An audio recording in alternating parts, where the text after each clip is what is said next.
warahmatullahi wabarakatuh. Perkenalkan, nama saya Fatmawati, calon guru penggerak angkatan 6 dari Kabupaten Lebong. Saya bertugas di SMP Negeri 12 Lebong. Pada hari ini saya akan melakukan analisis wawancara saya dengan dua pimpinan kepala sekolah. Yang pertama yaitu Kepala SMP Negeri 12 Lebong, Pak Marno Areko, SPDI, dan yang kedua adalah Kepala SMP Negeri 15 Lebong, Ibu In Putri, SPDI. Maaf Pak, mengganggu sebentar Pak ya. Saya ingin mewawancarai Bapak tentang tugas kami sebagai calon guru penggerak. Itu mewawancarai beberapa pimpinan dalam mengambil keputusan. Jadi ada beberapa hal yang saya tanyakan. Sebagai kepala sekolah, Bapak ya, tentu mengalami kasus-kasus yang membutuhkan keputusan yang penting. Jadi sebelum mengambil keputusan, mungkin Bapak akan menghadapi dilema etika atau rujukan moral. Bagaimana cara Bapak mengidentifikasi kasus-kasus tersebut, apakah dilema etika atau rujukan moral? Tentu dalam sebuah kepemimpinan, terutama dalam pola manajerial kepemimpinan di sekolah, itu kita akan menemui dan mengalami beberapa kasus, terutama terkait dengan dilema etika dan rujukan moral. Pasti dulu di lapangan, kemudian berkoordinasi dengan guru-guru, kemudian yang ada di internal kita ini, maka dalam hal ini kita akan mengelompokkan nanti kasus-kasus ini, apakah ini tergolong dalam dilema etika ataupun masuk tergolong dalam rujukan moral. Jadi dalam menghadapi kasus tersebut Bapak akan mengobservasi dulu, terus memilah-milah dulu apakah ini kasus dilema etika atau rujukan moral. Pertanyaan kedua ini adalah mengambil keputusan sekolah, terutama kasus-kasus yang mana ada dua kepentingan, misalnya benar lawan benar, benar lawan siapa, pernah Bapak menghadapi kasus seperti itu? Bisa Bapak uraikan contoh-contohnya dan bagaimana cara Bapak mengambil keputusan tersebut? Ya, tentu kita dihadapkan dengan kasus-kasus yang seperti itu, terutama terkait dengan dilema etika, benar tapi ini bertentangan dengan regulasi. Kemudian kalau yang rujukan moral ini kan benar dan salah. Tentu dalam hal ini tidak begitu sulit kita dalam menentukan sebuah keputusan. Tapi terkait dengan dilema etika tadi memang ini sesuatu yang sulit kita dalam menentukan sebuah keputusan. Misalnya ada studi kasus nih, ketika anak yang tidak naik kelas, hal ini tentunya ada pertimbangan yang perlu kita analisa dan kita pikirkan. Tapi di satu sisi ini bertentangan dengan regulasi ataupun aturan sekolah. Langkah-langkah atau prosedur seperti apa yang biasa Bapak lakukan dalam mengambil keputusan tersebut? Tidak terlepas tadi. Pertama adalah kita mengidentifikasi, kemudian observasi, kemudian berkoordinasi terhadap dengan pihak-pihak terkait supaya kita tidak salah dalam mengambil sebuah keputusan. Jadi ada langkah-langkah yang Bapak ambil sebelum keputusan itu Bapak ambil sebelum kita ambil. Apakah ada hal yang Bapak anggap efektif dalam Bapak mengambil keputusan tertentu?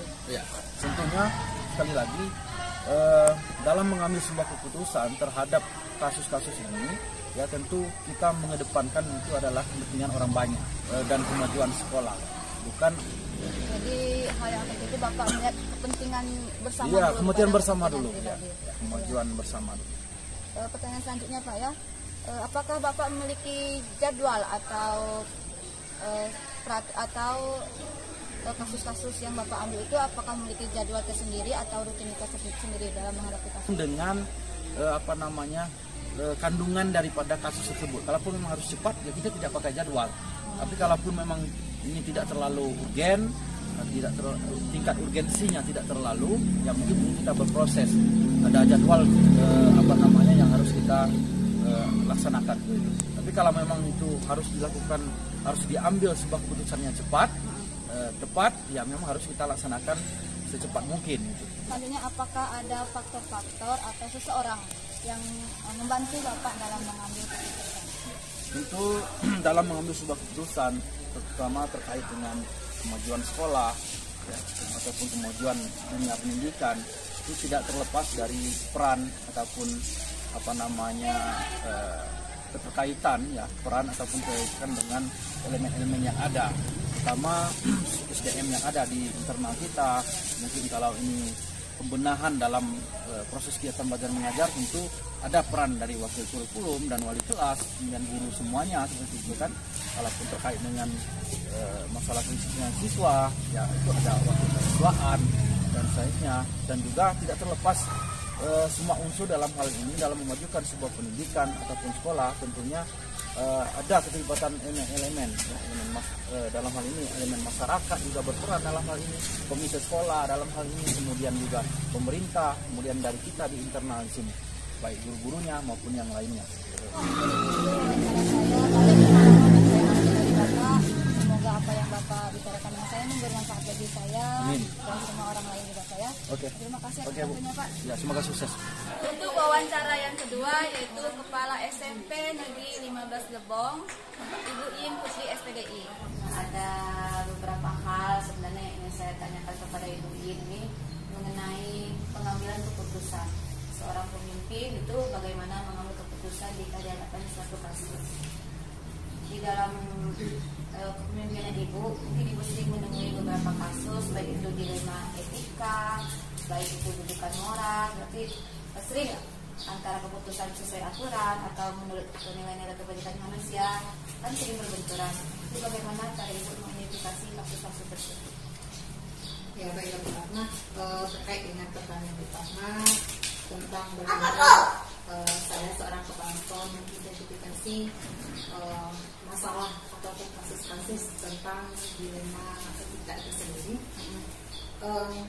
Sebelum saya memberikan sebuah keputusan terhadap sebuah masalah, terutama tentang kasus-kasus dilema etika ini, terlebih dahulu saya mengelompokkan dilema etika itu sendiri seperti apa. Misalnya, apakah itu bersifat individu ataupun masyarakat, apakah rasa keadilan ataupun rasa kasihan, ataupun juga apakah rasa kebenaran dan rasa kesetiaan, dan juga mengelompokkan kita lihat dari rentan waktunya, apakah itu termasuk rentan waktu jangka panjang atau jangka pendek. Jadi selama ini bagaimana Ibu menjalankan pengambilan keputusan di sekolah, terutama untuk kasus-kasus yang mempunyai dua kepentingan yang sama-sama benar atau sama-sama mengandung nilai kebajikan. Misalnya, ini kalau sesuai aturan harus benar, nilai kemanusiaan benar juga. Jadi bagaimana Ibu mengambil keputusan tersebut? Saya di sini setiap menghadapi masalah, itu yang pertama yang saya lakukan adalah menganalisis masalah itu tersendiri. Menganalisis harapan ke depannya, setiap keputusan yang kita ambil ini tidak merugikan orang lain. Lanjut Ibu ya, pertanyaan selanjutnya. Kira-kira langkah-langkah atau prosedur seperti apa yang biasa Ibu lakukan selama ini dalam pengambilan keputusan? Ada beberapa tahapan yang akan saya lakukan setiap menghadapi masalah. Ya. Yang pertama itu kita mengidentifikasi masalah itu seperti apa terlebih dahulu. Ya, kemudian kita menganalisis sejauh mana permasalahan ini. Kemudian kita menemukan data, melihat fakta di lapangan ini seperti apa. Kemudian baru kita menguji kebenaran. Setelah beberapa tahap ini kita lalui, nantinya bisa kita menyimpulkan atau memberikan sebuah keputusan terhadap masalah yang kita hadapi. Terus selama ini Bu, hal-hal apa saja yang dianggap efektif dalam pengambilan keputusan pada kasus-kasus dilema etika? Jadi setiap ada masalah ataupun yang saya hadapi, kita lihat dulu situasinya seperti apa, baru kita bisa memberikan sebuah keputusan. Jadi kita lihat dulu pokok masalah ini seperti apa.